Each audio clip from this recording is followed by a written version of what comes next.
Le domaine scientifique est devenu, depuis quelque temps, l'objet de discours croisés d'ailleurs qui sont venus aussi bien du dedans que du dehors de la science.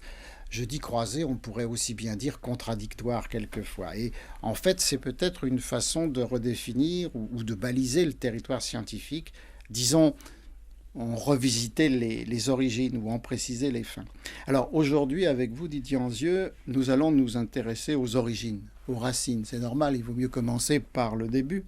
Et d'ailleurs, il faut dire les choses comme elles sont. Les scientifiques eux-mêmes y participent depuis quelque temps. Ils viennent ajouter leur propre discours au discours de l'histoire ou de la philosophie des sciences. Alors, si j'ai donné comme sous-titre à notre entretien d'aujourd'hui de certaines racines, c'est pour insister, bien pour indiquer que nous allons aborder avec vous un autre regard que le regard historique ou épistémologique sur les racines de la science.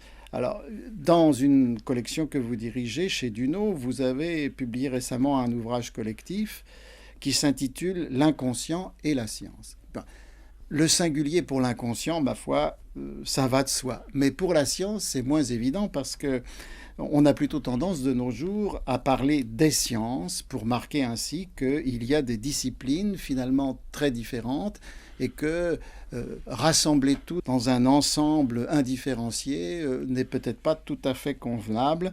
Et en l'occurrence, dans la démarche de l'ouvrage dont j'ai parlé, eh bien, on peut imaginer, bien que ce ne soit pas le centre du thème, on peut imaginer que l'inconscient se mêle un peu aux racines de la science. Alors, d'abord, est-ce qu'il est plus pertinent de parler de la science au singulier?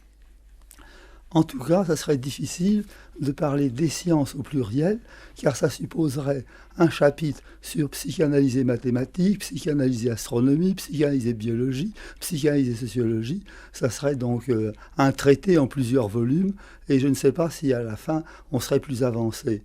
La science est un état d'esprit, une méthode, une démarche. Est-ce qu'il y a des points de divergence et de convergence avec l'état d'esprit, la disponibilité, la démarche, l'orientation du travail psychanalytique, théorique et concret. C'est dans ce sens-là que j'entends le rapprochement des deux termes.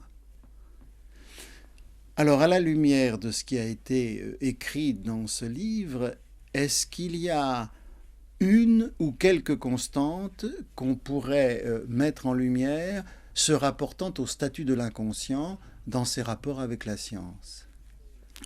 Bien, les contributeurs sont très variés. Il y a des mathématiciens, il y a des biologistes, il y a des sociologues, d'autres encore. Mais ils ont en commun le fait que pour eux, la question se pose et n'est pas réglée.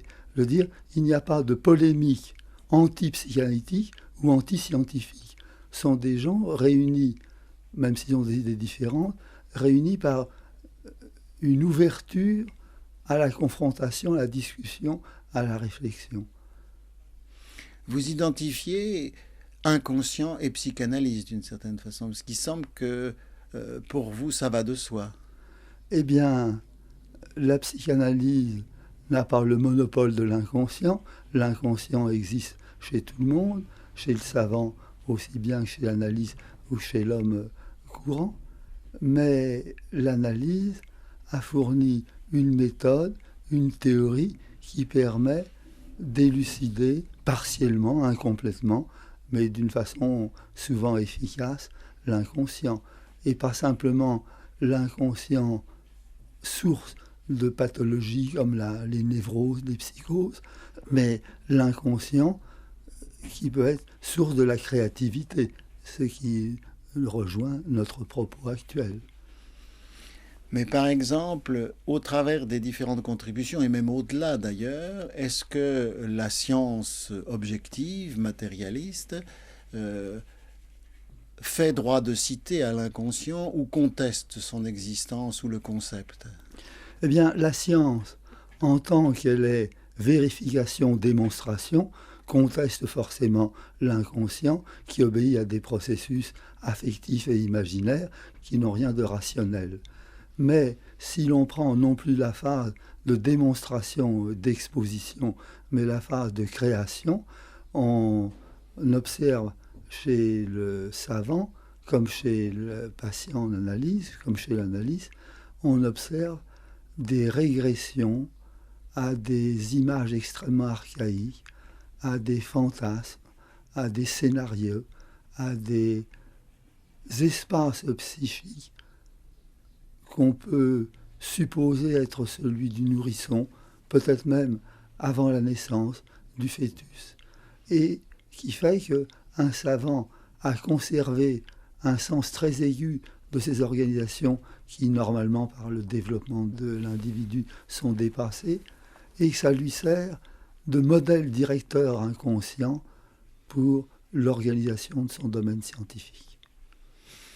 Donc, on peut admettre qu'il y a des racines inconscientes de la science et que, d'une façon générale, si je vous comprends, ces racines plongent dans la relation au corps de la personne, dans le schéma corporel. L'image du corps qui est plus vaste encore que le schéma corporel. C'est-à-dire qu'un savant peut très bien faire une découverte sans savoir comment il l'a fait. Même souvent, il vaut mieux qu'il ne sache pas comment il l'a fait pour pouvoir la faire tranquillement. Tandis qu'en analyse, la découverte porte à la fois sur l'inconscient comme objet et sur l'inconscient comme l'instrument de connaissance. C'est ainsi que Freud a découvert la psychanalyse en faisant sa propre auto-analyse. On a donc là un document qui nous renseigne sur les structures de l'inconscient et en même temps sur la façon dont une découverte se fait. Ce qui est un document exceptionnel, car on a rarement les deux. Le résultat est ce que vous appelez la racine et le travail d'extraction des racines ou de germination des racines. En vérité, on a éventuellement trois statuts qu'on peut voir si on peut les rapprocher. Vous faites allusion aux scientifiques, aux psychanalystes et à l'analysant. Or, l'analysant travaille sur son inconscient pour essayer d'élaborer, d'éclairer un certain nombre de choses le concernant personnellement. L'analyste s'intéresse, bien entendu, est aussi mu par son propre inconscient, mais s'intéresse à l'inconscient de son patient pour aider le patient à y voir clair. Et l'inconscient du scientifique, en tant que statut scientifique, travaille pour élaborer la science. Oui, votre distinction est légitime, mais comme chaque fois qu'on met des limites, il y a aussi des interactions entre les domaines séparés. Penser, c'est tantôt mettre des séparations, tantôt faire des ponts, des rapprochements. Et Freud a souvent rêvé d'un Mr. Bridge, en anglais, c'est-à-dire d'un monsieur Pont, au moment même où il établissait dans son esprit des ponts entre des éléments qui jusqu'à présent étaient séparés. On fait aussi assez fréquemment une différence entre la création artistique et la découverte scientifique. Est-ce que cette différence vous paraît légitime ou au contraire, est-ce que vous y voyez des parallèles ? Moi, j'y vois essentiellement un parallèle. J'évoquais tout à l'heure une régression à des images extrêmement archaïques du corps et du psychisme, par exemple, avec des angoisses et des affects extrêmement intenses, qui fait que ces affects et ces angoisses sont communiqués par l'œuvre d'art, maîtrisés par l'œuvre de science, mais restent quand même présentes en filigrane. La différence, c'est que la découverte scientifique a des applications pratiques, effectives, tandis que l'œuvre d'art n'a pas d'application, elle a des effets. Mais on ne peut pas dire qu'une école de peinture, par exemple, est supérieure à une autre école. On peut peut-être dire qu'à l'intérieur d'une école, une toile est plus originale qu'une autre, une toile est plus parlante qu'une autre. Mais dans les deux cas, finalement, le critère d'une œuvre scientifique et d'une œuvre artistique c'est la reconnaissance par un public. Reconnaissance de la beauté de l'une, de la vérité de l'autre, mais une œuvre ne peut pas être qualifiée d'œuvre si elle n'a pas obtenu, à un moment donné, de la part d'un certain public, un certain statut de reconnaissance. Cette reconnaissance pouvant être posthume. Cette reconnaissance pouvant être posthume. Parce que c'est le cas assez fréquent chez un grand nombre d'artistes et puis également chez certains scientifiques. Je pense en particulier aux lois de la génétique de Mendel, dont la reconnaissance effective a eu lieu un siècle plus tard. Plus la découverte est singulière, plus elle prend le contre-pied des idées acquises, plus le temps d'incubation est long. Elle suscite des attaques. Il y a là un mécanisme que la psychanalyse explique fort bien, c'est que nous avons non seulement besoin de manger des bonnes choses, intellectuelles aussi, spirituelles, aussi bien que matérielles, mais nous avons besoin, ces bonnes choses-là, de les déchirer, de les détruire pour les assimiler. Et il y a donc toute une attitude de critique destructrice qui se manifeste aussi bien dans les sciences que dans les autres domaines, dans les œuvres d'art, dans les courants artistiques, dès que quelque chose de trop nouveau est proposé. Et c'est une des qualités humaines du savant ou de l'artiste de génie, c'est de savoir résister à ces attaques et de maintenir quand même son travail et ses découvertes. Tous n'y arrivent pas et certains en tombent malades ou en meurent ou s'exilent. Tout de même, je vois une certaine différence entre science et création artistique. Quand je dis je vois, le discours commun met le doigt sur un certain nombre de choses, et en particulier, le discours commun a tendance à plutôt parler de la rationalité de la recherche scientifique et de l'irrationalité de la création artistique. Sans vous vexer, vous tenez là un discours très 19e siècle. Je crois qu'on ne dirait plus la chose à l'heure actuelle de cette façon. Les savants eux-mêmes se penchant sur leurs propres démarches, leurs propres découvertes, leurs propres erreurs. Tous les physiciens ne sont pas d'accord sur la théorie physique. Il y a même une explosion considérable des théories. Et il y a un aspect de la vie scientifique qui est fait d'imagination, de lutte pour le pouvoir, pour le prix Nobel par exemple, de concurrence. Kuhn a très bien montré ce qu'il appelle un paradigme, c'est-à-dire que si un groupe de chercheurs a une idée directrice qui les soude les uns aux autres, ça leur donne une puissance et un dynamisme qui fait croire que ce qu'ils ont trouvé est vrai. Ils le croient eux-mêmes et ils le font croire. Il faudra ensuite faire les vérifications, mais une vérité, c'est comme pour un parti politique. S'il a une idée forte, il va rassembler une petite minorité autour de lui, mais qui va donner une force considérable à ses adeptes et qui va leur donner toute chance d'arriver au pouvoir et de l'exercer dans le sens qu'ils veulent, quitte à se casser la figure s'ils sont trompés au départ. Mais il y a donc là un aspect, je dirais, sociopolitique au sens le plus large du terme, un aspect, disons, de psychologie des groupes, psychologie de l'imagination individuelle, psychologie des groupes soudés autour d'un objectif, qui est un des éléments importants de la psychologie de la recherche scientifique. En fait, il y a dans les sciences des procédures d'école qui ressemblent aux procédures d'école dans la création artistique, c'est-à-dire ce que vous dites à l'instant, c'est il y a certains domaines qui vont devenir plus créatifs que d'autres, qui vont devenir dominants et qui vont même monopoliser les subventions ou les subsides pour pouvoir poursuivre encore plus avant leurs recherches.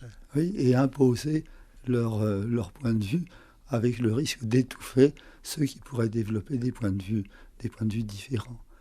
Mais on a par exemple eu des renseignements sur la découverte de la fission nucléaire et de la préparation de la première bombe atomique. Le groupe de savants réunis autour d'Enrico Fermi vivait dans une exaltation par rapport à l'objectif qu'il poursuivait, une exaltation, une solidarité du groupe considérable. Et ils ont pu décrire le fantasme qui les animait comme étant un fantasme prométhéen, s'emparer du feu qui appartenait aux puissances supérieures et le ramener sur Terre. C'est ce fantasme prométhéen qui a été la racine inconsciente de la découverte de la fission nucléaire et de la bombe atomique. C'est-à-dire que le fantasme, l'irrationalité dans les deux cas est à l'origine de la motivation et du dynamisme et éventuellement à l'origine de l'étincelle de découverte, mais que la rationalité va devoir intervenir ensuite sur soit le contrôle expérimental de la découverte, soit l'observation critique de l'œuvre créée pour la rendre aussi consistante que possible. C'est pourquoi on a dit que la découverte scientifique était faite de 5% d'inspiration et de 95% de transpiration, c'est-à-dire d'efforts pour vérifier, mettre au point, nuancer. C'est là le véritable travail. C'est peut-être vrai pour la création artistique aussi. Oui, mais alors là, il faudra entrer dans le détail. Il y a des créations éminemment individuelles, celle de Francis Bacon, par exemple, qui vient de mourir, et dont l'œuvre picturale est en dehors de toute école, de tout courant. Et il y en a d'autres, au contraire, qui sont à l'intérieur d'un courant, ou qui sont créateurs d'un courant. Il y a des découvertes complètement individuelles et des découvertes complètement collectives. Le surréalisme est l'exemple d'une découverte complètement collective. Pour revenir à la psychanalyse, pendant longtemps, et notamment les Poppériens, Popper et les gens de l'école de Popper, ont contesté à la psychanalyse le statut scientifique. Est-ce que, selon vous, à l'heure d'aujourd'hui, au jour d'aujourd'hui, comme on dit, la psychanalyse est classable comme une science ou doit être mise à part? Je trouve, je vais vous étonner, que Popper a eu raison. Il a eu raison en face d'un argument qui me semble particulièrement mauvais et qu'on a beaucoup trouvé sous la plume et la bouche des analystes à un certain moment. Si vous n'admettez pas l'inconscient, c'est que vous y résistez. Et donc, d'interpréter comme résistance inconsciente tout ce qui n'allait pas dans le sens de ce que l'on voulait. Et donc, ceux qui faisaient des critiques à la psychanalyse leur envoyaient « vous êtes mal analysé, c'est vos complexes qui vous font résister ». Ça me semble un argument le plus bas qui soit. Et qui, c'est un peu un argument terroriste. C'est un argument terroriste. Alors, c'est pas la peine que les analystes se plaignent du terrorisme des autres à leur égard, s'ils pratiquent de la même façon. Mais cependant, la psychanalyse, me semble-t-il, de tout temps, a essayé, dans ce débat de scientificité, de se référer à des cadres scientifiques pour, je dirais pas se justifier, mais pour se situer. Les deux, pour se justifier et pour se situer. Mais Freud appelle cela alors une métapsychologie, c'est-à-dire des hypothèses cohérentes, mais qui ne sont pas prouvées et qui ne pourront jamais être complètement prouvées, mais qui permettent de mettre un ordre local et provisoire à des connaissances et qui donnent, vous utilisez le mot tout à l'heure, qui me semble extrêmement important, qui donne une consistance à ce que l'on pense, à ce que l'on dit, à ce que l'on fait, à ce que l'on croit trouver, à ce que l'on trouve, l'on croit trouver. Et cette consistance qui est une des sources de l'efficacité de la théorie et de la méthode psychanalytique, de toute théorie et de toute méthode.